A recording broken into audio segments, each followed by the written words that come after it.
ભાઈ તમે જ મને કહો, બધા આ દેશના પહેલા એવા વડાપ્રધાન છે કે જેમને મંત્રી સંત્રી તંત્રી બધાની આગળ પાછળની કારણ વગરની પેટ્રોલિંગો બંધ કરાવીને તમારા હકની ગાડીઓ બંધ કરાવવાનું કામ કર્યું છે।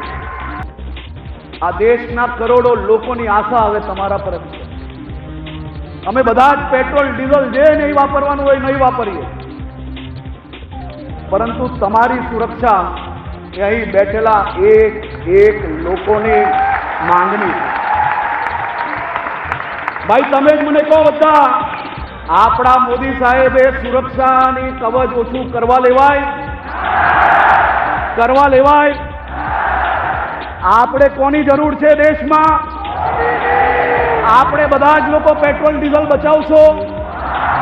અને સાહેબ તમારો પ્રેમ અને તમારા ઉપર આ સૌ લોકોને કેવો વિશ્વાસ કે આજે ભર બપોરે મોદી સાહેબે એમ કીધું કે પેટ્રોલ ડીઝલ બચાવવાનું, 5 જ દિવસમાં ગુજરાતની મેટ્રોમાં અમદાવાદમાં આંકડાઓ વધી ગયા, ગુજરાતની એસટી બસોમાં આંકડા વધી ગયા, સાયકલની દુકાનો પર સાયકલો વધારે વેચાવા માંડી, અને આજે બપોરે મોદી સાહેબના સ્વાગત માટે 18 જેટલા ગ્રુપો પદયાત્રામાં આવ્યા અને હજારો લોકો સાયકલ યાત્રા થકી આ ઇન્ડોર સ્ટેડિયમ સુધી પહોંચ્યા।